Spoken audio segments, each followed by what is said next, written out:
Salam sejahtera, terima kasih karena bersama dengan saya di Nazilin Unity Channel. Ini keputusan terkini. Azam Baki umumkan terhadap kes penemuan ratusan juta ringgit di rumah pegawai kanan Ismail Sabri Yaakob. Dan rupa-rupanya ini yang berlaku. 3 bekas pegawai kanan Ismail Sabri Yaakob dibebaskan petang ini, kata Azam Baki.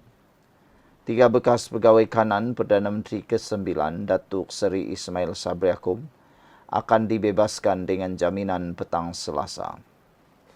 Menurut Ketua Pesuruhjaya SPRM Tan Sri Azam Baki, ketiga-tiga mereka termasuk yang bergelar Datuk itu dibebaskan selepas tempoh reman mereka tamat pada hari ini. Bagaimanapun, tegasnya, kes itu masih diteruskan selain memanggil saksi-saksi untuk membantu siasatan. Daripada 4 yang ditahan tempoh hari, seorang sudah dibebaskan pada hari Ahad. Manakala pada hari ini, baki 3 orang itu akan dilepaskan pada petang ini, kata Azam Baki. Siasatan masih diteruskan dan kita akan memanggil ramai lagi saksi-saksi. Beri masa kepada kami untuk menjalankan siasatan, katanya ketika dihubungi Astro Awani. Ujar beliau, banyak perkara yang perlu sequel atau simpan terlebih dahulu. Dan buat masa ini, beliau tidak boleh memberi sebarang perincian tentang siasatan yang sedang dijalankan. Katanya, beliau akan mengumumkan hasil selepas siasatan mengenai kes itu lengkap dan selesai.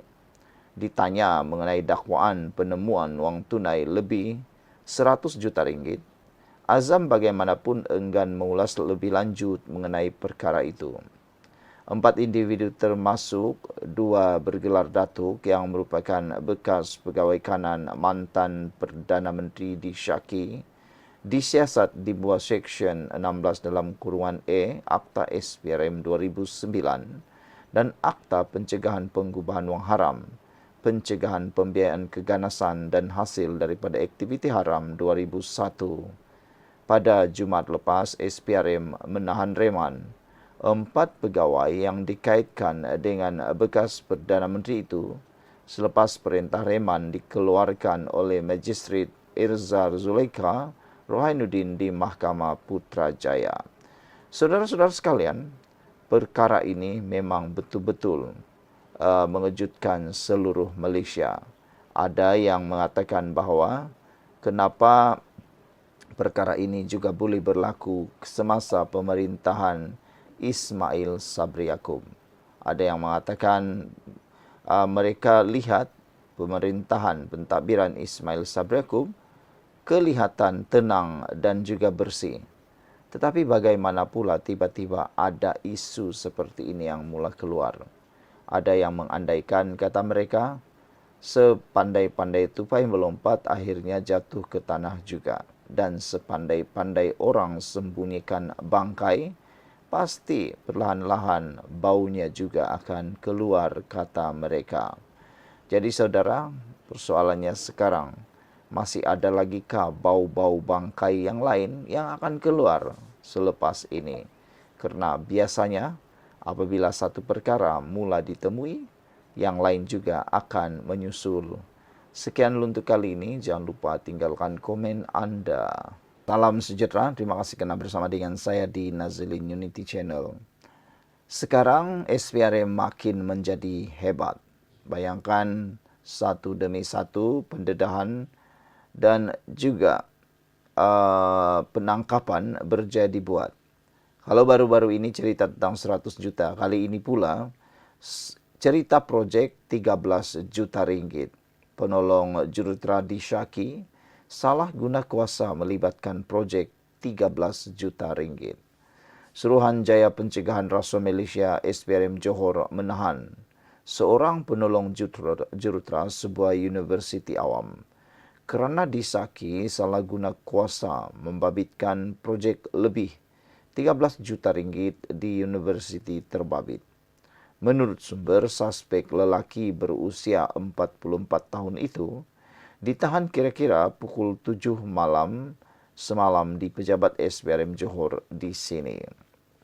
Lelaki itu difahamkan telah menggunakan kuasa dan kedudukannya sebagai wakil universiti bagi sebuah projek menaik taraf infrastruktur dan sistem mekanikal, elektrikal, serta teknologi maklumat dan komunikasi ICT dengan melupuskan sisa binaan tersebut menyebabkan pihak universiti mengalami kerugian RM500,000.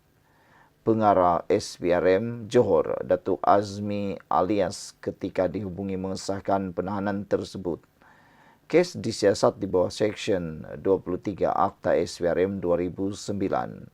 Suspek akan dibawa ke Mahkamah Magistrat di sini pagi hari ini untuk mendapatkan permohonan reman.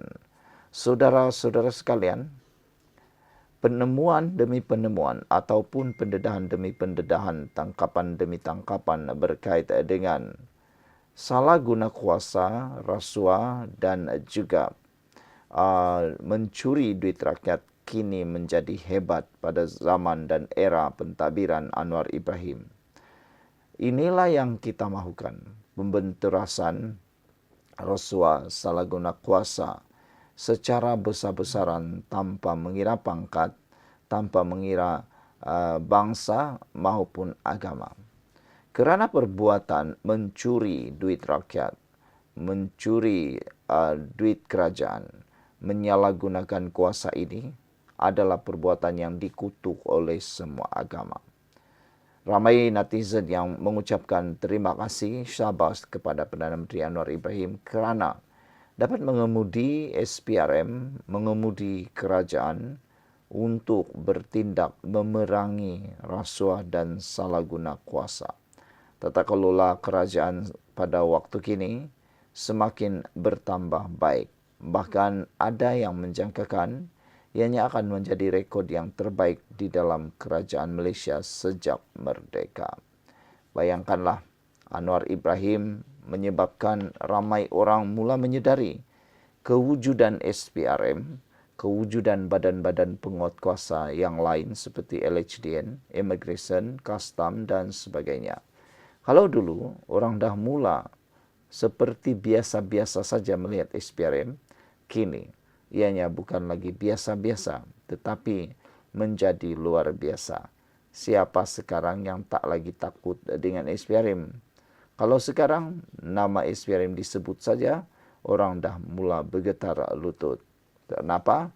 Sebab SPRM menjalankan tugas dengan bebas. Sekian dulu untuk kali ini. Jangan lupa tinggalkan komen Anda.